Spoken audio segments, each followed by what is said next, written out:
John McEnroe went off, and this time, Roland Garros itself became the target.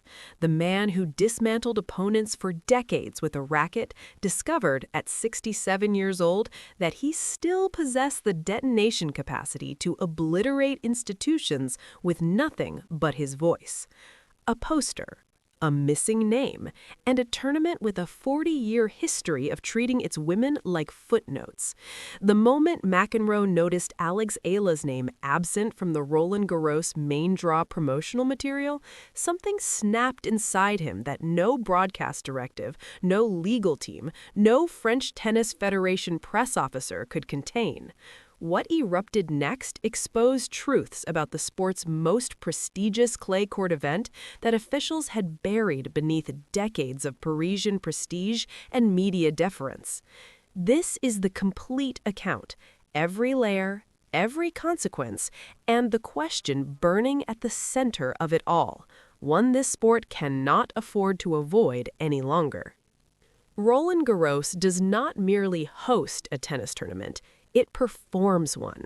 The Stade Roland Garros in Paris occupies a unique position in the architecture of global sport, ancient in culture, contemporary in revenue, wrapped in a mythology so carefully maintained that challenging it feels, to some, vaguely sacrilegious.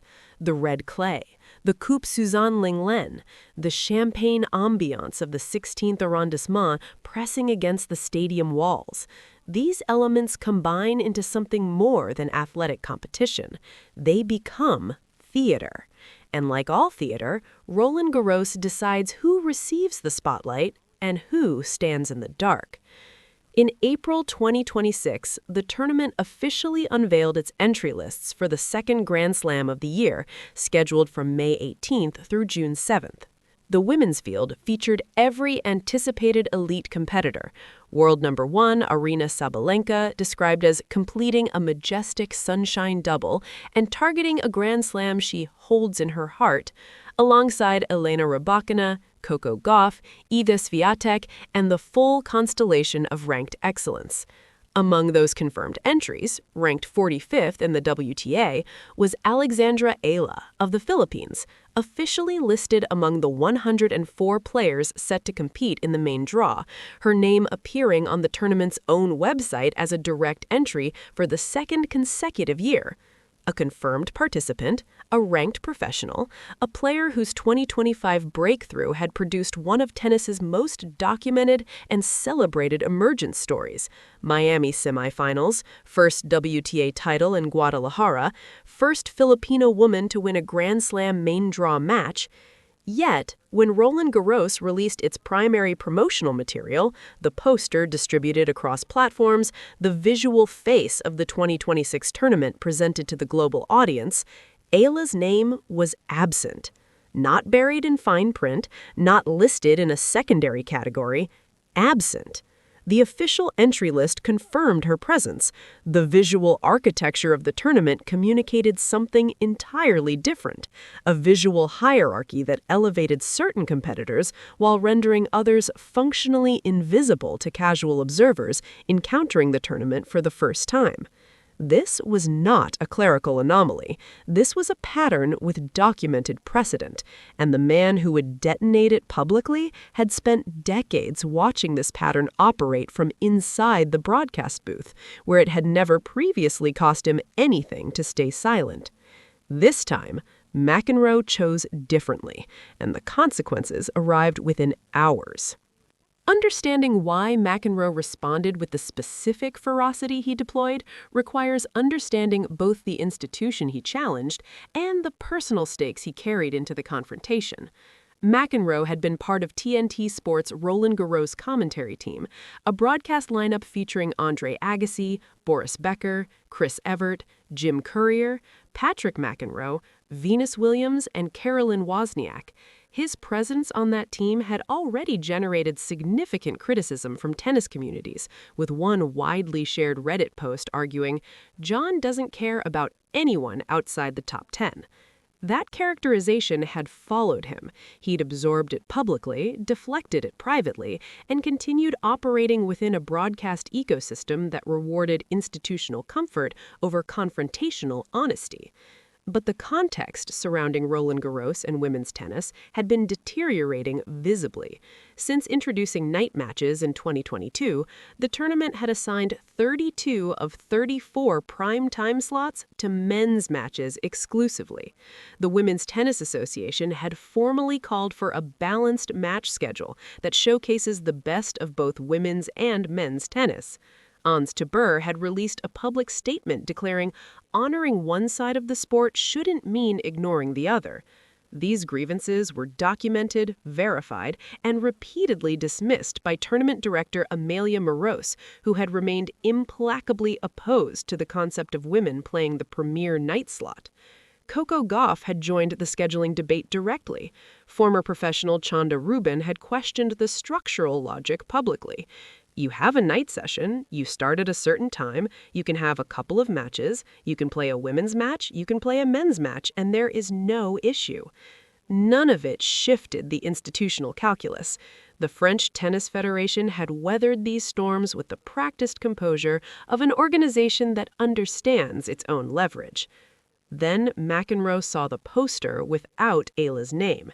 And something about the specific absence of this specific player, a 20-year-old from a nation that had never previously produced a WTA-ranked professional of this caliber, whose Miami run against Ostapenko, Keys, and Swiatek had electrified audiences across hemispheres, whose crowds in Melbourne and Dubai and Auckland had created documented crowd management emergencies, produced a reaction no broadcast guideline could contain. He did not request a private conversation. He did not submit a formal complaint through appropriate channels.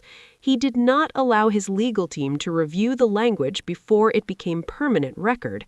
He went off, publicly, completely, without deceleration. The broadcast booth would never feel the same again, and neither would Roland Garros's carefully maintained facade. Strip the noise away. Move past McEnroe's delivery style, which has always been jagged, always overcharged, and always combustible in ways that give critics permission to dismiss the content by attacking the messenger. What remains is structural. Since 2022, 2 women's matches had appeared in the Roland Garros night session. 2 in 4 consecutive tournament editions. The FFT's scheduling decisions were not ambiguous or subject to reasonable debate about intent. They were a documented, consistent, statistically unambiguous pattern of preferential treatment for men's tennis in the premium visibility slots that generate the greatest commercial value and cultural prestige. The WTA itself had formally declared the situation unacceptable, calling for a balanced match schedule that showcases the best of both women's and men's tennis, and in premium scheduling slots. That statement had been released, reported, discussed, and functionally ignored. The poster controversy was not a separate incident.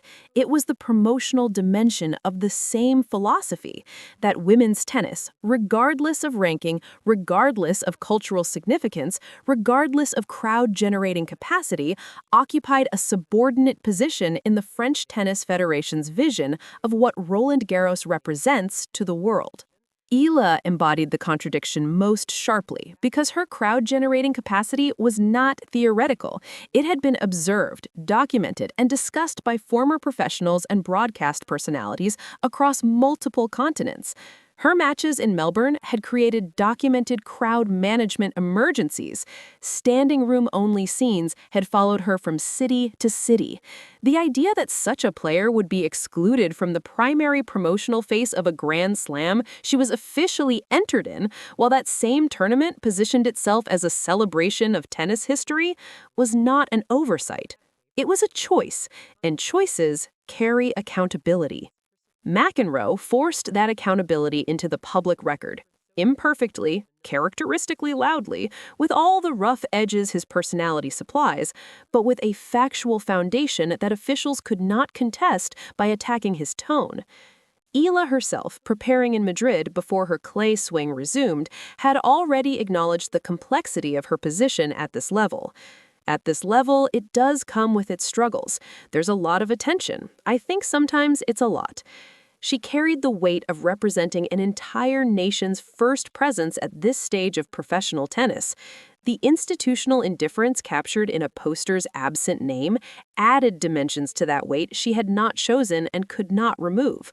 She kept competing anyway, because that is what she does, and because the court is the one space where institutional politics cannot follow her. Controversies dissolve. The specific argument fades. The poster gets updated, or it doesn't. The tournament releases a statement, or it doesn't. McEnroe moves on to the next combustible observation, and the news cycle finds a fresh destination. What does not dissolve is the record. The 2026 Roland Garros positioned itself explicitly as a tournament of historical memory, tributes to Gibson's barrier-breaking 1956 championship, ceremonies honoring Garcia, farewell rituals for Wawrinka and Monfils. It wrapped itself in the language of legacy and significance, while simultaneously producing promotional materials that excluded a 20-year-old player who represented, in the most concrete available terms, the expansion of tennis's global reach into communities previously unrepresented at this altitude. That tension is now part of the historical record of this tournament edition. Whatever happens on the courts of Port d'Auteuil in May and June 2026, the story preceding it includes an institution's promotional choices being publicly challenged by one of the sport's most recognized voices on behalf of a player the institution had rendered invisible. The fight itself matters beyond its specific subject, because the principle at stake, whether honoring one side of the sport means ignoring the other, as Jabeur articulated, is not unique to Roland Garros and is not unique to 2026. It describes a philosophical position embedded within tennis's power structure that determines which players receive prime visibility, which matches anchor the most watched sessions, and which competitors are implicitly communicated to the global audience as worthy of attention. Eala's presence at the 2026 French Open will generate attention regardless of what any poster communicates. The Filipino community that created crowd emergencies at Melbourne and Dubai and Auckland will descend on Paris with the same passionate, organized, and undeniable presence it has demonstrated everywhere she competes. Court scheduling for her matches will require logistical planning that no dismissive promotional decision can preemptively simplify.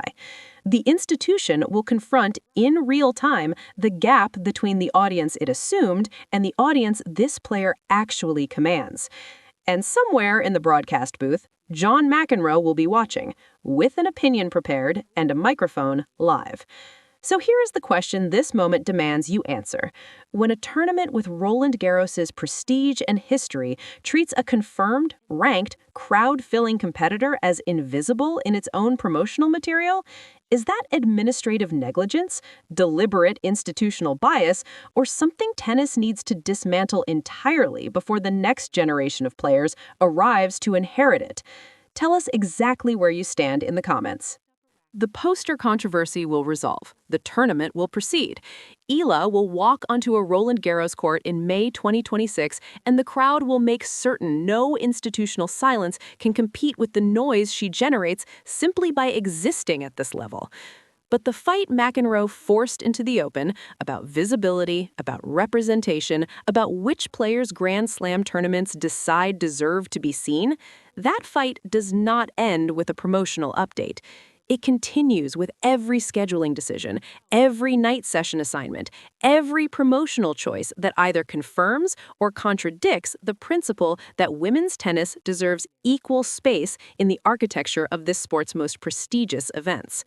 Subscribe right now. Hit that notification bell without hesitation, because when Eala walks out at Roland Garros, this channel will be telling that story with the depth and context it deserves. Not a highlight reel, not a score update, but the complete, unfiltered, human account of what this moment means. Subscribe and watch what happens next.